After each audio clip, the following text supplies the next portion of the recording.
We all love shoes, don't we?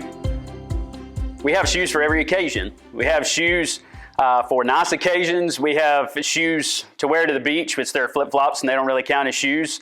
We have shoes that we wear to play sports in. We have shoes that we wear just to be casual in. One thing we can all agree on is we love shoes. They come in all different styles, all different colors, so we can have our pick to fit our personality. This is just one pair of my wife's shoes.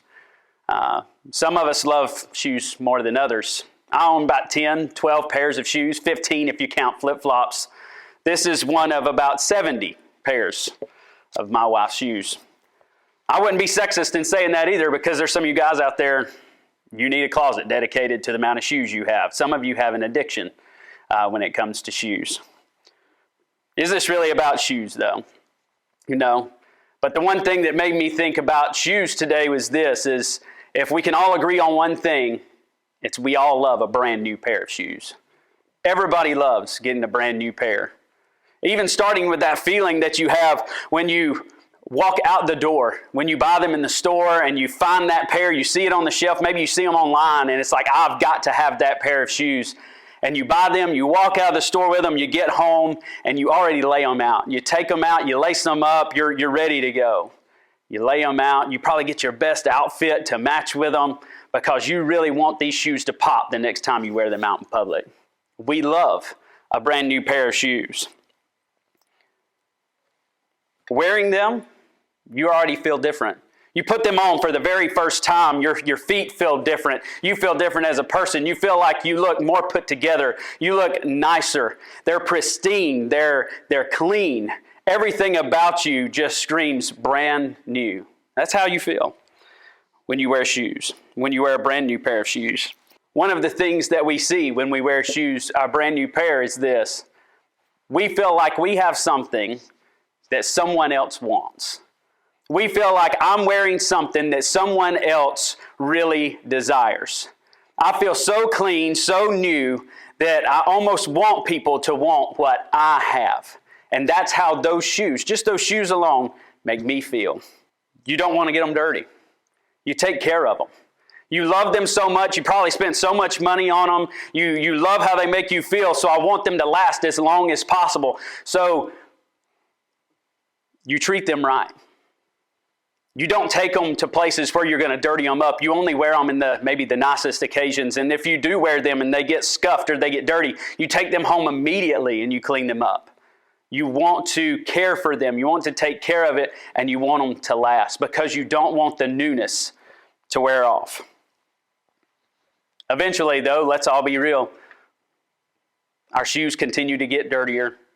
They get more scuffed up the more that we use them. And eventually, they don't look brand new anymore. Sometimes we don't even notice. Sometimes we still think, man, my shoes still look pretty good after I've had them for this long, until maybe you're walking through school one day or you're walking through the mall and you see someone that's just bought a brand new pair of shoes. And the only thing you can think is, man, my shoes look really bad.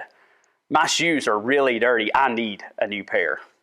I need a brand new pair, and that's all you have on your mind. This is a parallel to, I think, a spiritual element in our lives that we find ourselves in from time to time. And this is what Paul was, in a way, referencing in Ephesians chapter 4. You see, earlier in the letter, Paul has referenced the awesome beauty, the magnificent new life that we can have in Jesus Christ and the power that comes from the grace of God through Him. There's something different. There's something brand new. There's this feeling we get from Jesus that we can't get anywhere else. And so we desire that. When you get it for the first time, when you experience Jesus for the very first time, you know that's a feeling you don't want to let go.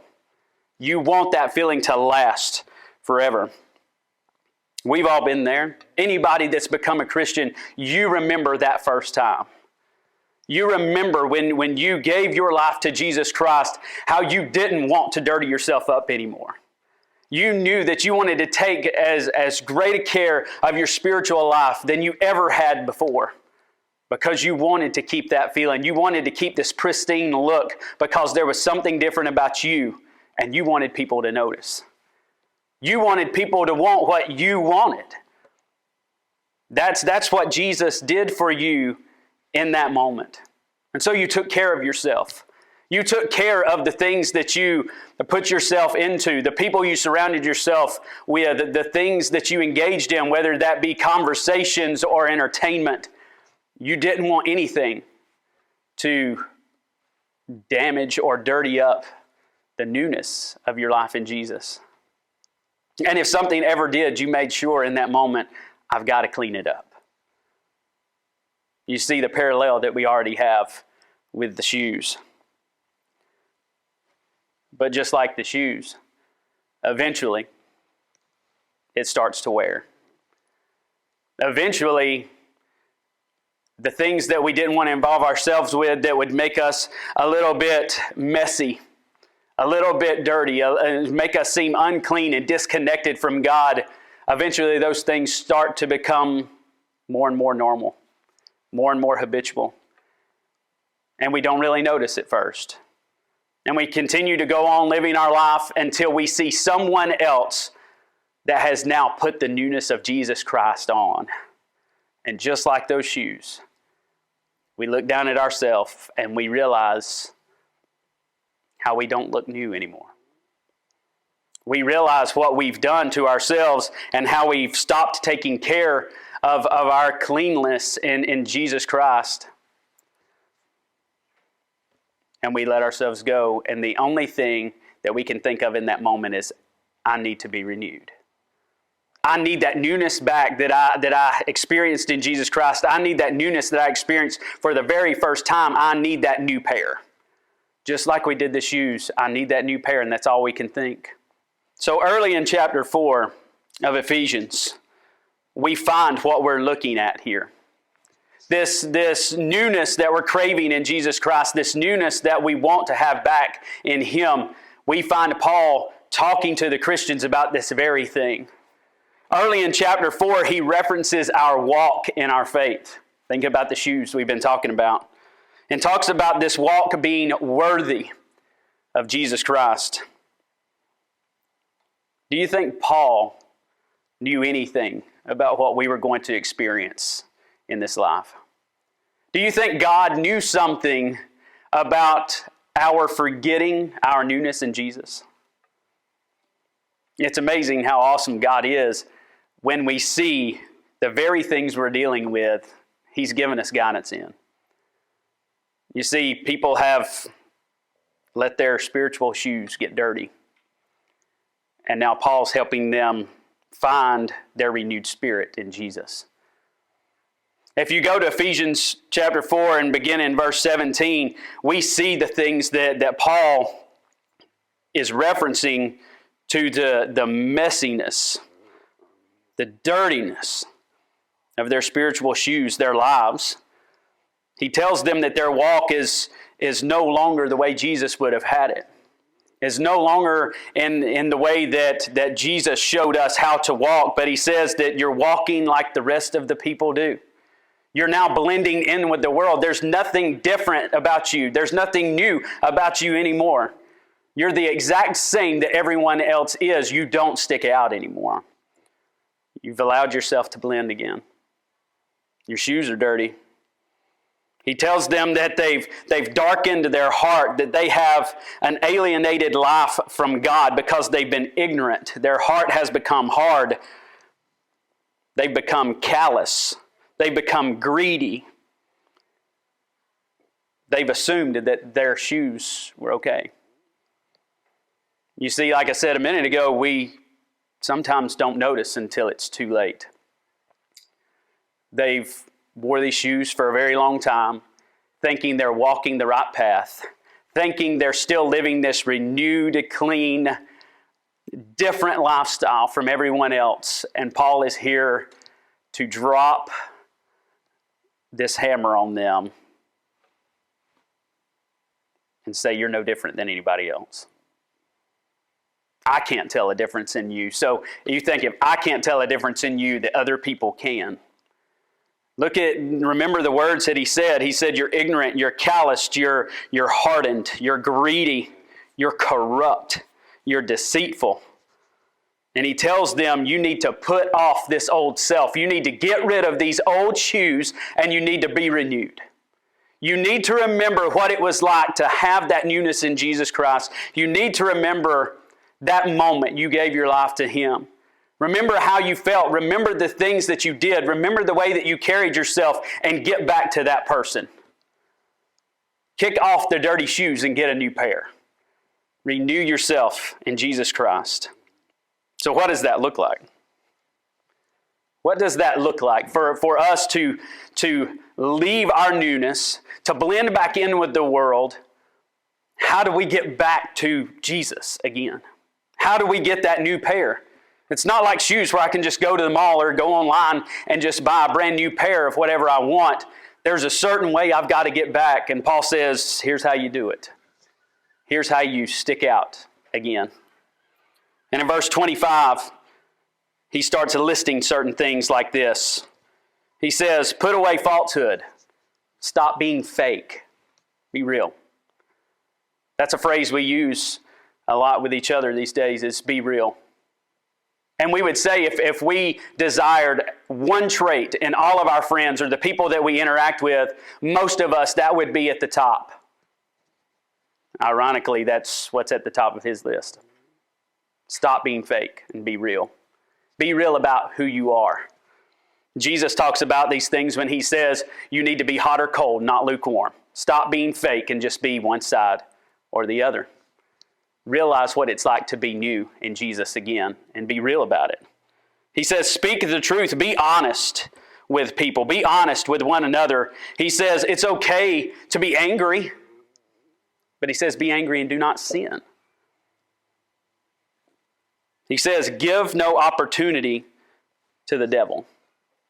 After he says be angry and do not sin, he says give no opportunity to the devil.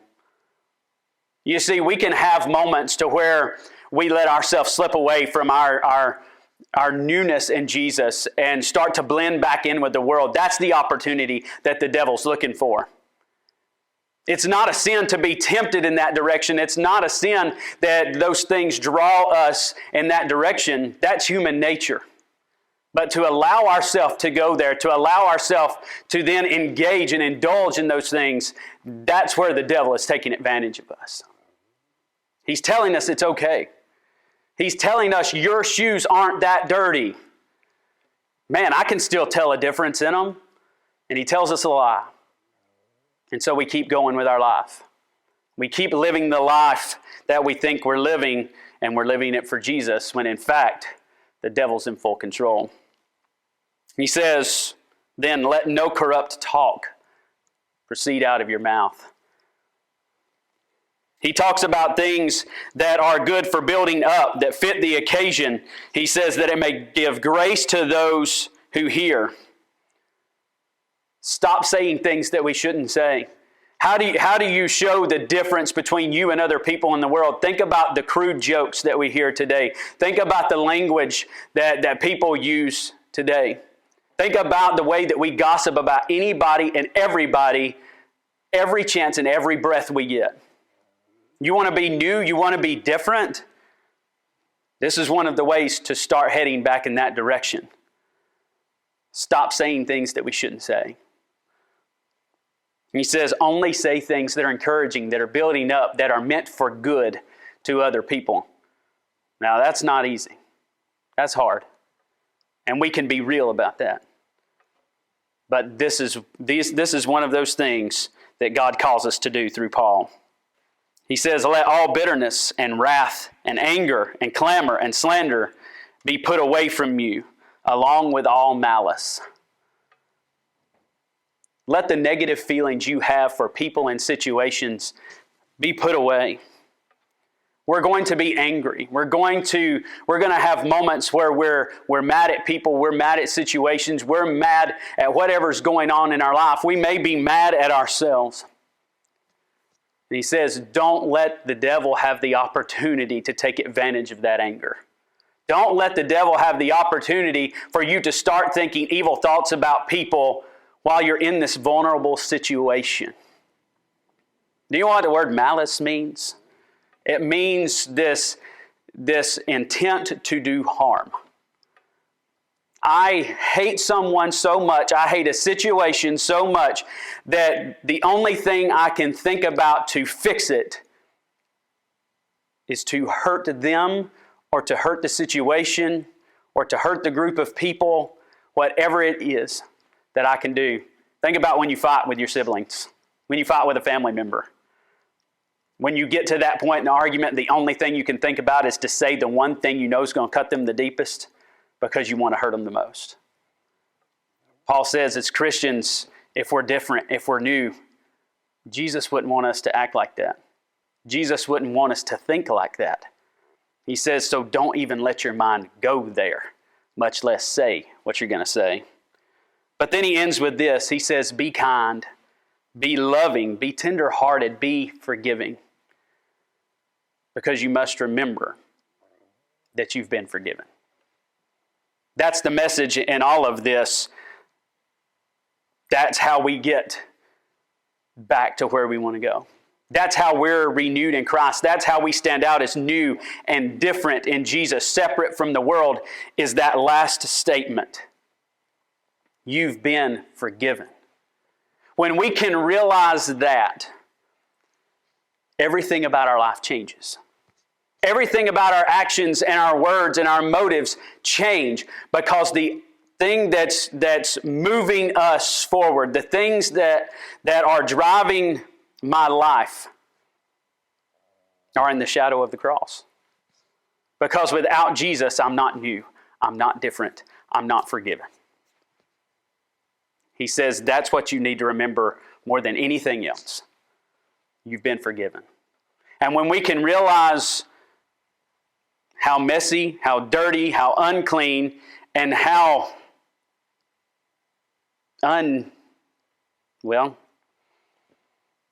really unnecessary we are when we're dirty, and God can't use us, we really see how great God is. Because He has turned our dirty shoes, which represent us, and He's cleaned them for us. He's cleaned them for us, and He's made us brand new.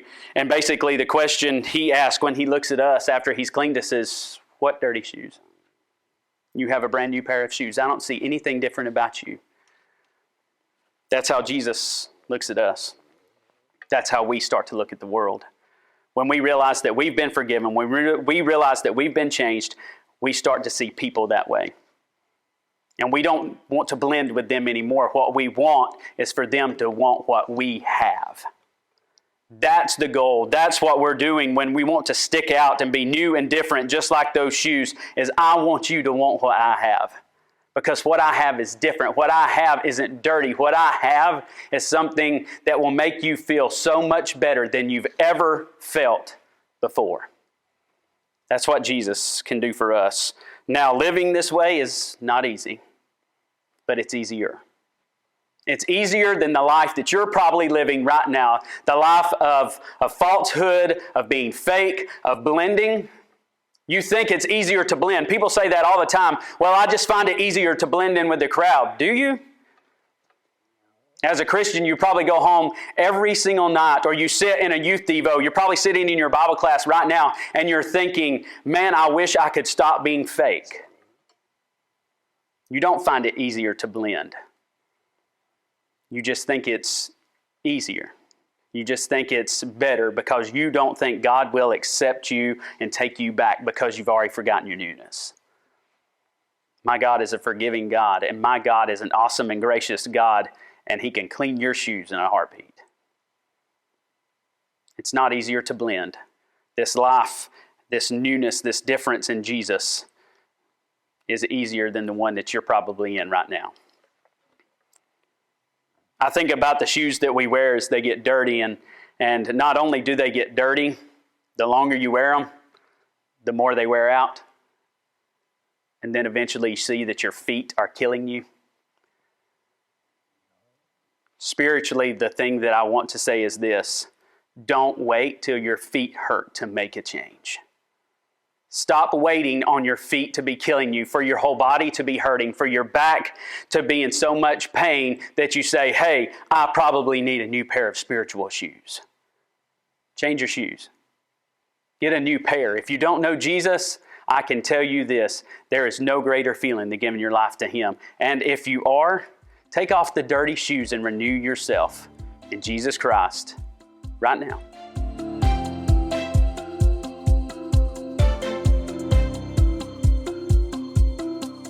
Hey guys, we hope you're enjoying this study through the book of Ephesians, this AIM series. If you have enjoyed it, we'd like to invite you to the AIM conference on the campus of Faulkner University, July the 20th through the 22nd. AIMCon is a unique opportunity where we combine a youth ministry conference where we take high school and middle school students and we engage in a conference in different activities that prepare them for evangelism, while we're also preparing full-time youth ministers as well as part-time youth ministers and anyone who volunteers to help with young people with some of the brightest minds in youth ministry to help prepare them to reach young people within their local church and outreach in their communities. If you'd like more information about that, you can check us out at aimcon.org. But from all of us at Adventures in Ministry, we'd love to see you next year.